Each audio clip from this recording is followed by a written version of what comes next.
This is the fruit of my efforts with almost 80 hours of playtime. Here, I can show you guys. Let me go back to the settings. I'll go to the loading screen, I think. And yes, almost 80 hours of playtime, 74 hours to be exact. Yeah, big game, massive game. So, what does this mean? What does this mean, Scott? Look at the camera. Scott, look at the camera. Me, look at the camera. Look at the camera. You Hey everyone, Scott Player Pop Cult Fan here, and today is finally the day that I will be reviewing Hogwarts Legacy, the Switch 2 version. Now that I have played it a couple times, I'm already on my third playthrough, and as you guys saw in that little bit, in my first playthrough, I caught it in like 74 hours, and that's crazy. And it's a big game, you know. I think Hogwarts Legacy has a lot of content, and it's all worth it, like mostly, you know. So okay, so I had the Switch 1 version, and then the Switch 2 came out with an upgraded version of the game, which is a lot more on par with the other console versions, you know, the Xbox Series X version and the PS5 version. And this is easily like the best handheld experience of Hogwarts Legacy for the Switch 2. If you want to play in handheld mode, I mostly did, and you know, it took me a while to get used to the combat. It did. I'm gonna say that right now. You know, it took me a while to get used to the combat. You know, the combat system in this game, it can be a little stressful, just saying. But you know, I think with enough practice and multiple playthroughs, I think I've finally gotten a handle on the combat, and it's fun. It is fun combat. You know, I like the action RPG style of it, which really does just add to the overall experience of the game.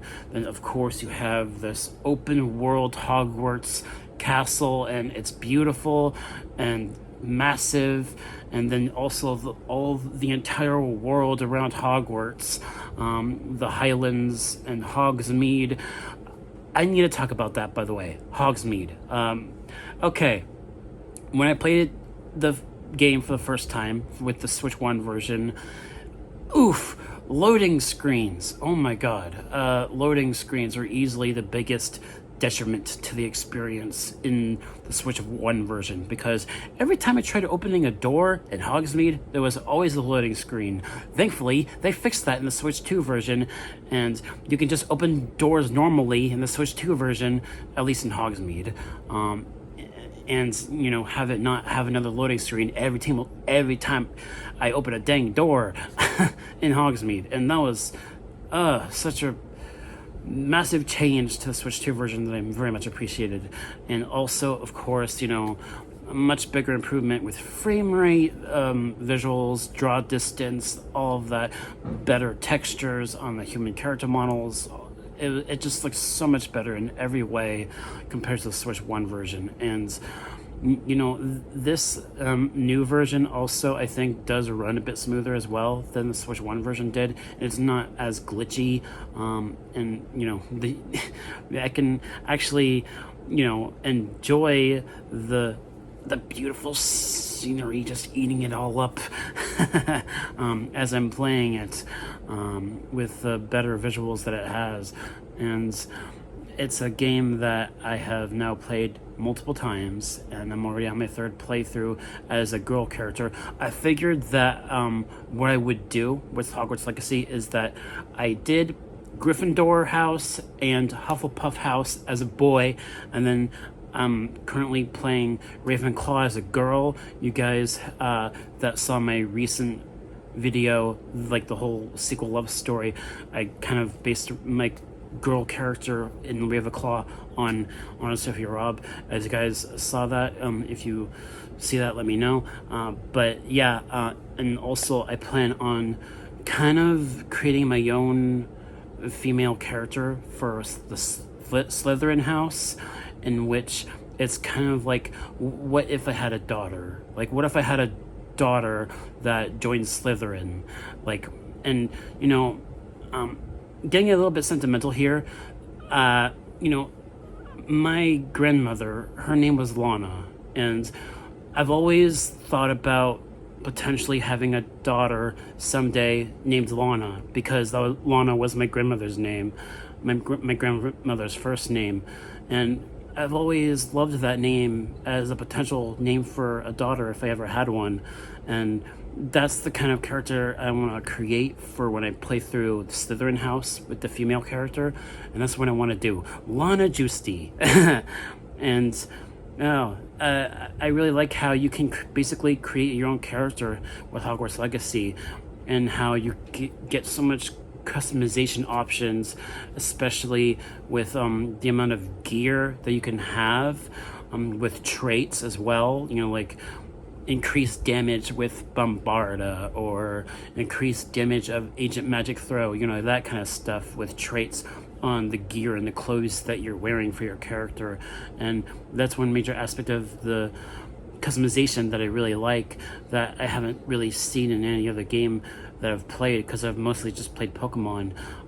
But I know that there's other RPGs out there in which, there's customization of clothes that give you upgrades to your abilities in other RPGs.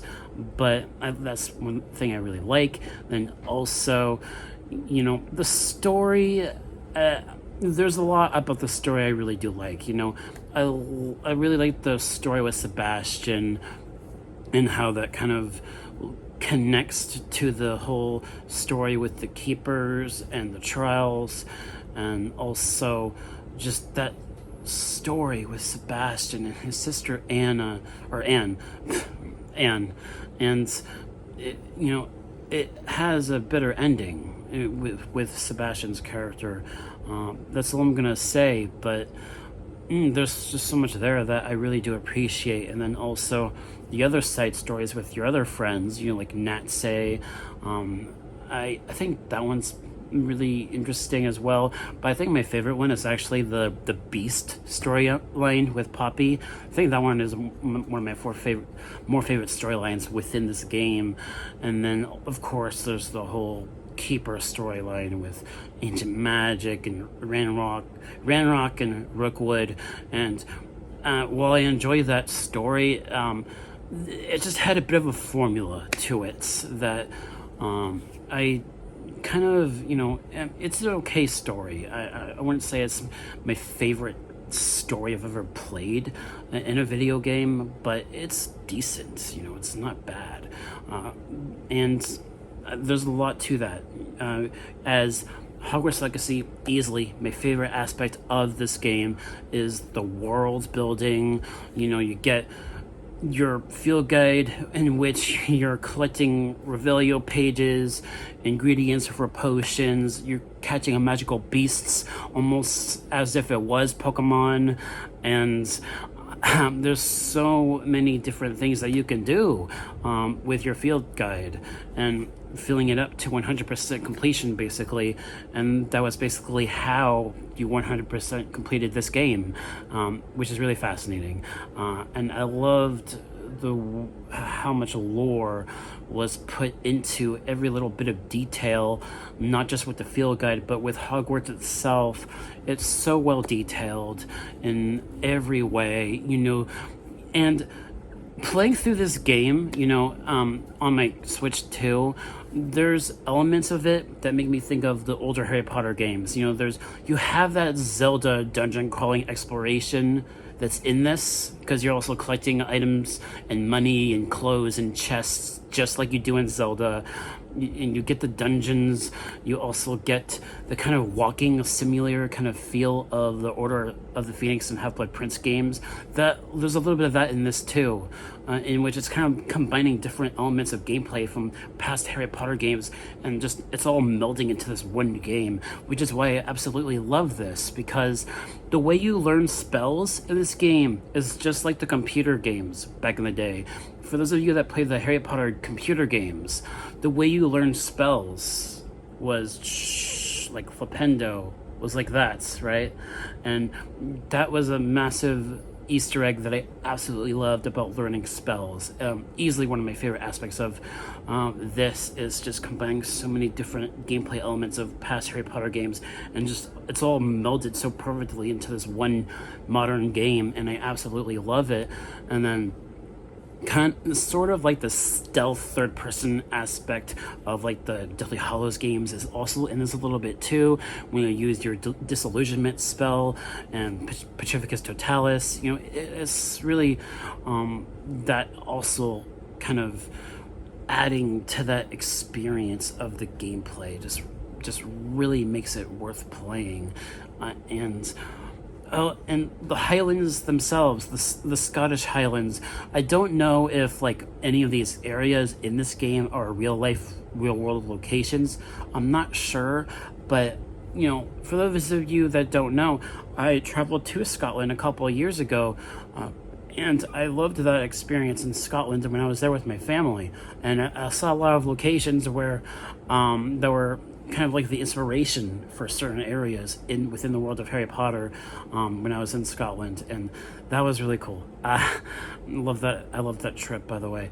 And this game is a very well crafted game in every way, and I know that they're developing a sequel, right? They're developing a Hogwarts Legacy 2 that supposedly is going to tie into the upcoming TV show, and I'm curious how that's going to be handled.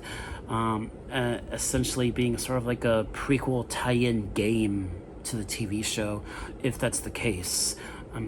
That intrigues me. We'll see how that goes. But yeah, Hogwarts Legacy 2 is in development, and I can't wait for it, as well as the upcoming TV show. I'm hoping we'll see where things go in regards to the HBO TV show. But yes, so this Switch 2 version of Hogwarts Legacy, definitely a major improvement over the Switch 1 version in regards to visuals, draw distance, and also the overall experience of just exploring. Simply exploring was something truly magical, and you get to create your own version of yourself within the game. And that's another thing about it that I love. I can insert myself into the game, and that's really cool. So if I had to give the Hogwarts Legacy, the Switch 2 version, a grade, I would probably give it, I would say, I almost forgot. Whenever I review video games, I usually give it a percent score. But if it was like an actual grade, I'd probably give it I'd say like an A-. So on a video game scale of how I usually score video games when I do my video game reviews, I usually give like percentage scores. So 90%, that would be my percentage grade. But if it was a movie, A-. So that is my grade and my review of Hogwarts Legacy, the Switch 2 version. Thank you guys so much for watching. Let me know if you guys have played this game yet. It's been out for a few years on other consoles. It's already available on PS5, Xbox Series X, and Switch 1, and this Switch 2 version. Speaking of the Switch 2 version, I already had the Switch 1 version, and when I got the Switch 2, it was only a $10 charge for upgrading it to the Switch 2 version, and thankfully, and it was worth it. I'm so glad that I got this, and I'm having a lot of fun replaying it multiple times. So thank you guys so much for watching, and I'll see you all next time. Peace.